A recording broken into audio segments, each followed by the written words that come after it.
축복합니다. 대구 동서교회 성도 여러분, 사순절 네 번째 주간 각 가정에서 예배를 드리게 될 줄로 믿습니다. 오늘 구약성경 다니엘 2장 17절에서 21절 말씀을 제가 봉독하겠습니다. 이에 다니엘이 자기 집으로 돌아가서 그 친구 하나냐와 미사엘과 아사랴에게 그 일을 알리고 하늘에 계신 하나님이 이 은밀한 일에 대하여 불쌍히 여기사 다니엘과 친구들이 바벨론의 다른 지혜자들과 함께 죽임을 당하지 않게 하시기를 그들로 하여금 구하게 하니라. 이에 이 은밀한 것이 밤에 환상으로 다니엘에게 나타나 보이매 다니엘이 하늘에 계신 하나님을 찬송하니라. 다니엘이 말하여 이르되 영원부터 영원까지 하나님의 이름을 찬송할 것은 지혜와 능력이 그에게 있음이로다. 그는 때와 계절을 바꾸시며 왕들을 패하시고 왕들을 세우시며 지혜자에게 지혜를 주시고 총명한 자에게 지식을 주시는도다. 아멘. 이 본문 말씀을 가지고 부탁하면 부담이 줄어듭니다 라는 제목으로 함께 말씀을 묵상하려고 합니다. 과거에 생활이 어려울 때 찾아가는 곳 중에 하나가 전당포였습니다. 소중한 물건을 맡기고 현금을 받아서 사용하다가 갚을 형편이 되면 맡겼던 물건을 다시 찾으면 되지만 그렇지 못하면 그 물건은 더 이상 내 것이 될 수가 없는 안타까운 현실이 일어나기도 했습니다. 전당포는 물건을 맡겼다가 다시 돌려받는 것이 목적입니다. 이렇듯이 기도는요, 맡기는 것입니다. 기도는요, 부탁하는 것입니다. 다니엘도요, 기도를 세 친구들에게 부탁했습니다. 구약 성경에 보면 에스더도 모르드게와 이스라엘 백성들에게 금식하며 기도해달라고 부탁을 했습니다. 뿐만 아니라 예수님께서도 십자가를 지시기 직전에 제자들에게 밤에 기도해달라고 몇 번이나 부탁하고 있는 내용을 볼 수가 있습니다. 이처럼 기도를 부탁하는 것을 무엇이라고 말하느냐 하면 중보기도라고 말합니다. 중보기도는 누군가에게 기도를 부탁하는 것을 말합니다. 오늘 성경에 보면 다니엘이 세 친구들에게 기도를 부탁합니다. 다니엘은 바벨론이라는 나라의 포로로 붙잡혀 간 사람입니다. 그 당시에 느부갓네살 왕은 아수르 제국을 무너뜨리고 새로운 제국을 세워가기 위해서 정치를 잘 하려고 고민 중에 있었습니다. 그러던 어느 날 이 느부갓네살 왕이 꿈을 꾸었는데 그 꿈이 잊혀지지 않고 계속 생각이 나는 겁니다. 잠을 설치던 느부갓네살 왕은 그 꿈을 해석하고 싶었는데 해석할 수 있는 사람을 찾고 있었지만 마땅히 적당한 사람이 나타나지 않았습니다. 그래서 이 느부갓네살 왕은 자기의 꿈 내용과 꿈을 해석하지 못하면 자기 주변에 있던 사람들을 죽이겠다는 명령까지 내려졌습니다. 꿈 내용을 알려주고 꿈을 해몽하라면 어느 정도 이해가 되는데 이 느부갓네살 왕은 막무가내로 꿈 내용도 알아맞히고 꿈 해몽까지 부탁을 하는 상황이 오자 밑에 있던 신하들은 초긴장 상태에 들어가게 됩니다. 결국 위기 상황이 도달했을 때 그 누구도 느부갓네살 왕 앞에 나타나서 그 꿈과 그 꿈을 해몽하겠다고 나서는 사람이 아무도 없을 때 다니엘이 나타납니다. 다니엘은 느부갓네살 왕에게 꿈을 해석할 테니 꿈 내용을 알아맞출 테니 시간을 좀 달라고 요구를 합니다. 이쯤 되면 보통 사람들은 자기 살 궁리를 하고 빠져나갈 자리를 찾고 도망갈 기회를 찾고 자기 나름대로 살아남기 위한 작전을 짜야 할 터인데 다니엘은 오히려 당당하게 뒤로 돌아서지 아니하고 느부갓네살 왕 앞으로 나아가겠다고 자기 스스로 결심을 하고 또 주변의 친한 친구 3명에게 기도 부탁까지 하는 내용을 볼 수가 있습니다. 기도는요, 혼자 해도 되는데 오늘 본문의 다니엘은 왜 기도를 부탁했을까요? 그것은 바로 너무 급하니까 기도를 부탁하는 것입니다. 그렇습니다. 신앙생활은요, 혼자 하는 것도 가능하겠지만 믿음 생활은 혼자 하기보다는 함께 하는 것이 중요합니다. 섬기는 것도 마찬가지입니다. 내 혼자 하는 것도 필요하겠지만 교회 공동체 안에서 섬기는 것을 함께 하는 것이 대단히 중요합니다. 예수님도 둘씩 짝을 지어서 전도하러 보내기도 했습니다. 예수님 혼자 기도할 때도 있었지만 제자들과 함께 동행하면서 기도했습니다. 그렇습니다. 구약 성경에 다니엘도 기도 부탁을 했지만 또한 신약 성경에 보면 바울과 실라가 빌립보 감옥 속에 있을 때 두 사람은 함께 기도하고 함께 찬양하는 모습을 볼 수가 있습니다. 이처럼 기도는 혼자 하는 것보다 중보 기도를 부탁해서 함께 기도하면 하나님의 은혜가 또 다르게 일어난다는 것을 보여주는 좋은 모델이 오늘 다니엘과 세 친구들의 기도 내용이라고 볼 수가 있습니다.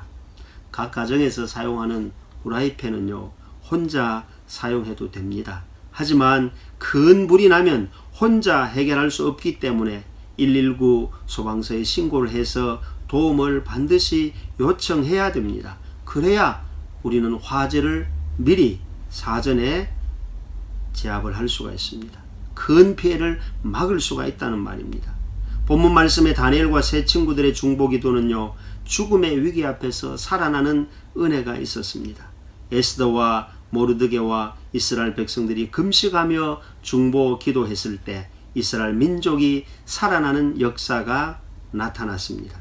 예수님의 중보 기도는 모든 인류를 살리는 구원의 은총이 일어난 역사적인 은혜였습니다. 지난 며칠 전에 제가 이제 틈틈이 성도들 한 사람 전화를 합니다. 그 중에 박은실 집사님 가정에 전화를 했습니다. 그리고 딸 다영이가 잘 지내고 있는지 전화 통화를 하는데 점심때부터 다영이가 점심도 잘 먹지 않고 컨디션이 안 좋고 또 몸에 열이 난다 그러면서 이 상황에서 지금 병원에 가기도 부담스럽고 소아과에 전화했더니 의사 선생님이 당분간 지켜보자 그러면서 집에 있는 해열제를 먹어보고 좀 기다려보자 라고 통화를 했다고 합니다. 그 해열제를 먹이고 기다리는 중이라 그랬습니다. 그래서 제가 전화를 끊고 난 다음에 바로 제가 제 책상 머리에 앉아서 다영이의 건강 회복, 정상 체온 회복을 위해서 중보 기도하는 시간을 가졌습니다. 그리고 난 다음에 머릿속에 떠오르는 하나님의 말씀 한 구절이 있었습니다. 마태복음 8장 15절이었습니다. 그의 손을 만지시니 열병이 떠나가고 여인이 일어나서 예수께 수종 들더라. 이 마태복음 본문 말씀을 우리 박은실 집사님 카카오톡으로 보냈습니다. 그리고 난 다음에 이 말씀을 묵상하고 힘내라고 문자를 보냈더니 우리 박 집사님도 답이 왔습니다. 그리고 그 다음날 제가 다시 카카오톡으로 다영이 건강이 어떠냐고, 몸에 열은 좀 내렸느냐고 카카오톡 문자를 보냈더니 이제 열이 좀 내리고 컨디션이 많이 좋아졌다는 연락을 받았습니다. 그리고 목사님도 건강 조심하세요 하고 답을 받았습니다. 그렇습니다. 어떤 상황에 있든지 우리가 시간과 공간을 초월해서 누군가를 위해서 중보 기도할 수 있다는 것이 하나님의 은혜고, 누군가가 나를 위해서 중보 기도하고 있다는 그 자리에 내가 하나님의 역사를 경험한다면 우리는 삶 속에서 크고 작은 간증들을 말하게 될 줄로 믿습니다. 지난 화요일이었습니다. 제가 새벽에 푹 잠을 잤습니다. 이 말은 지난 화요일 새벽은 제가 새벽 기도를 안 했다는 겁니다. 그런데 화요일 저녁이 되었습니다. 외선녀가 몸에 37도, 38도 가까이 몸에 열이 난다 그러면서 제 아내와 전화 통화하는 내용을 옆에서 들었습니다. 그러면서 아내는 38도가 되면 해열제를 먹여야 된다 그러면서 해열제를 먹이느냐 마느냐 하면서 계속해서 제 딸이 외손녀의 체온을 체크하고 있었습니다. 아내와 딸이 전화로 주고받는 내용을 곁에서 들으면서 제 스스로 이상한 부담감이 생기는 겁니다. 직업병이 생기는 겁니다. 목사로서 오늘 내가 혼자라도 새벽 기도를 해야 되는데 기도를 안 해서 그런가 하면서 제 스스로 거룩한 부담감이 느껴지는 겁니다. 그러니 저는 외손녀의 몸에 체온이 올라가는 것이 정지되게 해달라고, 몸에 열이 오르지 않게 해달라고 중보 기도할 수밖에 없지 않습니까? 그리고 하룻밤이 지나고 난 다음에 연락을 받았습니다. 지난밤에 38도 더 이상 올라가지 아니하고 밤에 잠을 잘 잤다라고 그렇게 연락이 왔습니다. 할렐루야. 그렇습니다. 우리의 일상 속에 크고 작은 어떤 일들이 있을 때 우리는 중보 기도하는 기도의 파트너가 되시기를 주님의 이름으로 축복합니다. 사랑하는 성도 여러분, 전당포라고 하는 것이요 1961년도에 법으로 제정되었습니다. 그리고 경찰서장의 허가가 있으면 영업을 하게 되어 있습니다. 그리고 이 전당포가 1973년도에는요 사단법인 전국 전당금융연합회가 조직이 되기도 했습니다. 그런데 지금 최근에 제가 알고 있기로는 전당포가 전국에 2,000개가 되는데 서울에 600개가 집중되어 있다고 합니다. 그런데 이 전당포가 신용카드가 등장하면서부터 잘 이용하는 고객이 줄어들었다는 이야기도 합니다. 오늘 저는 이 말씀을 통해서 저와 여러분이 하나님께서 우리에게 기도를 통해서 하나님께 맡기라고, 기도의 전당포를 우리에게 개설하라고 했는데 우리가 잘 이용하지 않는, 기도를 잘 사용하지 않는 그런 우리의 습관이 점점 그리스도인들에게 나타나고 있지 않는가 묵상해 봅니다. 사랑하는 성도 여러분, 오늘 우리는 이 말씀을 통해서 다니엘이 세 친구에게 기도 부탁, 기도 중보를 친구들에게 한 것처럼 오늘 이 시간 저와 여러분의 근심 맡겨야 합니다. 걱정 하나님께 맡겨야 합니다. 자녀의 현재와 미래 우리는 내가 풀어가려고 하는 것이 아니라 기도로 중보해야 합니다. 우리의 사업도 주님께 기도로 맡겨야 합니다. 여러분의 인생, 내가 살아가는 지혜도 필요하지만 하나님께 중보 기도로 맡겨야 합니다. 혹 여러분의 마음에 상처가 있다면, 육신의 질병이 있다면, 우리 인생에 고민이 있다면 우리는 기도의 중보 기도, 우리는 기도의 전당포에 내 인생을 통째로 맡길 수 있는 결단이 일어날 수 있기를 주님의 이름으로 축복합니다. 신약성경 사도행전 12장에 보면 헤롯이 야고보를 칼로 죽였습니다. 유대인들이 너무 기뻐하니까 베드로도 죽이려고 베드로를 감옥에 가두어 두었습니다. 그런데 그때 마침 그 기간이 무교절 기간이었습니다. 무교절은 7일 동안 지켜집니다.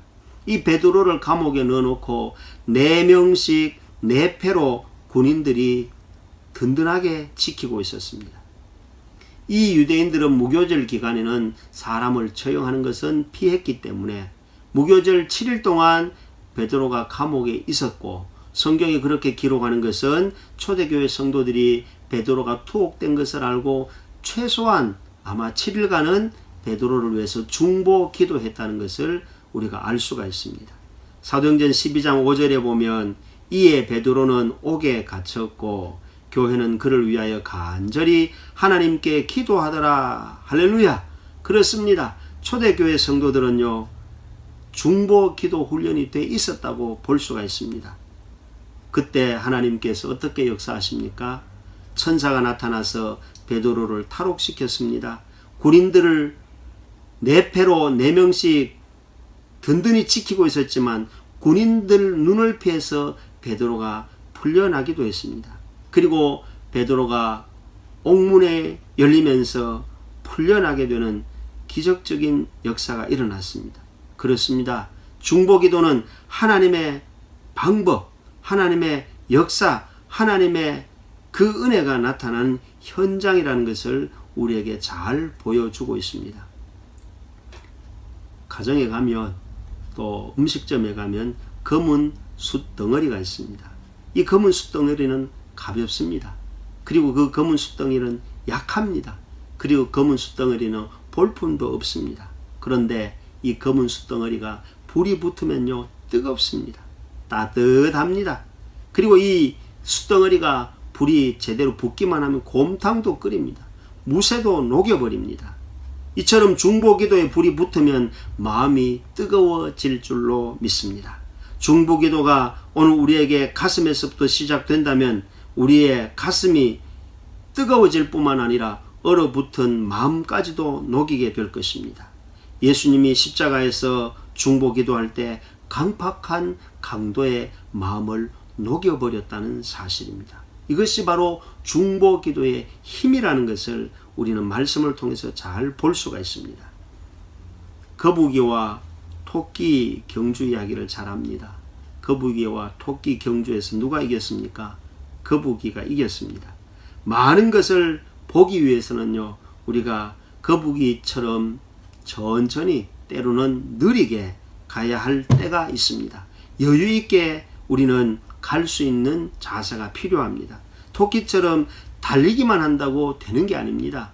우리가 뭔가 보고 뭔가 여유 있게 인생을 살려고 하면요, 기도하는 시간이 필요합니다.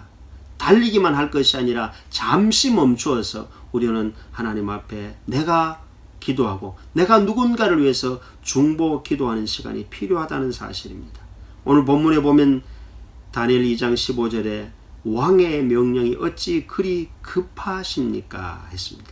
16절에 보면 다니엘이 들어가서 왕께 구하기를 시간을 주시면 왕에게 그 해석을 알려드리리다 하니라 했습니다. 다니엘은요, 말씀을 통해서 보면 급하지 않았습니다. 기도하는 사람은요, 기다리고 기도하는 사람은 인내하고 기도하는 사람은 서두르지 않는다는 것을 다니엘의 모습을 통해서 잘 보여주고 있습니다. 그 다니엘이 본인과 친구들에게 중보 기도하면서 얻은 열매가 무엇입니까? 바로 왕이 꾼 꿈 내용까지 하나님께서 알려주셨다는 사실입니다. 왕이 꿈속에서 본 우상이 머리는 순금이요, 가슴과 두 팔은 은이요, 배와 넓적다리는 노시요, 종아리는 쇠였습니다. 그리고 발의 일부는 쇠와 진흙으로 이루어져 있었습니다. 그런데 갑자기 돌이 날아와서 느부갓네살 왕이 본 그 우상이 다 부서져 버렸다는 꿈 내용까지 다니엘이 기도하는 가운데 하나님께서 알려주셨습니다. 이 꿈의 내용과 해몽의 결과가 뭡니까? 그것은 바로 다름이 아니라 이 지상에 있는 모든 제국은 오래 가지 못한다는 것을 알려주신 것입니다. 사람이 만든 제국은 유통기한이 있다는 것을 보여주는 것이었습니다. 다니엘이 느부갓네살 왕을 통해서 꿈 해석을 하면서 이 지상에는 영원한 게 없습니다. 모든 것이 하나님의 손에 달려 있다는 것을 전합니다. 이때 그 해석을 들은 느부갓네살 왕은 다니엘 앞에서 무릎을 꿇습니다. 왕이 다니엘에게 무릎을 꿇었다는 것은 인간에게 무릎을 꿇었다기보다는 하나님 앞에 느부갓네살이 무릎을 꿇었다는 의미입니다. 느부갓네살이 하나님 앞에 항복했다는 것입니다. 자기의 권세로 세상을 다스릴 수 있을 것 같은 착각에 놓여 있었지만 기도하는 다니엘, 해석하는 다니엘, 해몽하는 다니엘 앞에서 이 느부갓네살 왕은 바로 이 지상의 모든 것을 다스리시는 분은 하나님이라는 것을 인정했다는 사실입니다.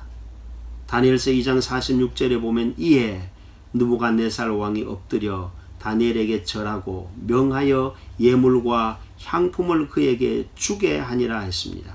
그리고 47절에 보면 왕이 이에 다니엘을 높여 귀한 선물을 많이 주며 그를 세워 바벨론 온 지방을 다스리게 하며 또 바벨론 모든 지혜자의 어른을 삼았으며 했습니다.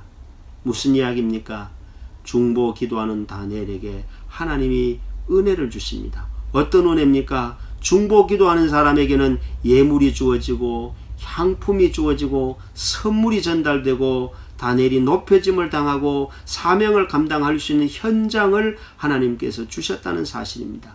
거기에다가 일 처리를 잘할 수 있는 지혜자가 되게 하시는 하나님의 역사가 중보 기도하는 다니엘에게 주어진 하나님의 특별한 은혜의 선물이었습니다. 그리고 말씀 가운데 보면 어른 대접을 받았다. 이 말은 뭡니까? 존중이 여김을 받았다는 사실입니다. 중보 기도하면 하나님은 우리를 높여주시고 우리를 존중해 주시고 하나님의 역사를 써내려갈 수 있는 주인공으로 우리를 쓰신다는 것을 잘 보여주고 있습니다. 국가가 코로나19로 어려움을 당하고 있습니다. 교회에서 모여 예배를 드리지 못하는 안타까운 현실이 있습니다. 오늘 저와 여러분의 일상이 귀하고 귀했는데 이런 코로나19 사태로 말미암아 답답함을 느낄 겁니다. 마치 다니엘이 포로로 붙들려가 있는 현장에 있는 것과 동일합니다. 이럴 때 우리가 할 수 있는 좋은 방법이 뭡니까? 내가 기도하지만 우리 사랑하는 성도들이 서로 중보 기도하는 자세가 절실히 필요한 때가 지금 이 시대인 줄로 믿습니다. 사랑하는 성도 여러분, 오늘 본문 말씀을 통해서 하나님께서는 우리에게 무엇을 말씀하십니까? 하나님의 나라가 이 땅에, 하나님의 뜻이 우리들의 삶 가운데 이루어지도록 중보 기도하라고 우리에게 다니엘을 통해서 그리고 그 세 친구를 통해서 좋은 본을 보여주셨습니다. 그렇습니다. 기도는 하나님의 뜻이 하늘에서와 같이 땅에서도 이루어지게 합니다. 이 땅의 제국은 역사 속에 존재하지만 다 지나가고 하나님의 나라가 시작된다는 것을 우리에게 보여주고 있습니다. 그러기 위해서 우리는 무엇을 해야 할까요? 첫 번째는 함께 중보 기도하는 것입니다. 국가와 교회와 내 인생과 여러분의 자녀와 여러분의 남은 생애를 놓고 하나님 앞에 중보 기도하고 내가 누군가에게 기도 부탁도 하고 누군가가 나를 위해서 중보 기도하는 기도의 파트너가 필요하다는 사실입니다. 그래서 예수님은 두세 사람이 모여 함께 기도하는 그곳에 주님은 함께 하시겠다는 중보 기도의 필요성을 말씀해 주셨습니다. 그러기 위해서 우리는 다니엘의 모델을 본받아서 4인조 중보 기도팀을 만들기를 원합니다. 다니엘과 세 친구가 4인 1조가 기도한 것처럼 저도 여러분도 4인 1조 기도팀을 만들어 중보 기도할 때 하나님의 나라가 이 땅에 하나님의 역사가 여러분을 통해서 이루어지게 될 줄로 믿습니다. 그러므로 우리는 이제 남은 생에는 급할수록 달리기만 할 것이 아니라 기도하는 인간, 기도하는 공간, 기도하는 시간을 가질 때 오늘도 여전히 역사하시는 하나님의 은혜가 기도 응답으로 우리의 삶의 현장에 이루어진다는 사실을 기억하고 주의 음성을 기억하시기 바랍니다. 지금까지는 너희가 내 이름으로 아무것도 구하지 아니하였으나 구하라 그리하면 받으리니 너희 기쁨이 충만하리라. 이 말씀처럼 하나님이 오늘 저와 여러분의 기도를 통해서 이 땅에 하나님의 역사가 이루어지는 믿음의 주인공으로 살아가는 저와 여러분이 다 되시기를 예수님의 이름으로 축복합니다. 아멘. 기도하겠습니다. 참 좋으신 하나님 아버지, 우리 예수님께서 제자들에게 이렇게 기도하라 가르쳐 주셨고 인류 구원의 완성을 위해서 십자가 지시기 전 제자들에게 중보 기도를 부탁하신 것처럼 오늘 말씀의 다니엘이 위기 앞에서 세 친구에게 기도를 부탁하며 중보 기도할 때 나라를 살리고 인생을 살리고 민족을 살리고 자신의 삶이 되살아난 것처럼 시대가 어렵고 또 국가의 위기가 있고 우리의 신앙에 위태로운 일들이 생기며 내 앞길에 어찌해야 좋을지 알지 못하는 불안한 시대일수록 우리가 할 수 있는 것은 바로 나도 누군가에게 기도를 부탁하면서 중보 기도할 때 이 땅에 하나님의 나라가 이루어지고 나를 통해서 하나님의 선한 뜻이 이루어져 간다는 사실을 기억하고 기도를 쉬는 죄를 범하지 않고 예수 그리스도의 이름으로 기도하여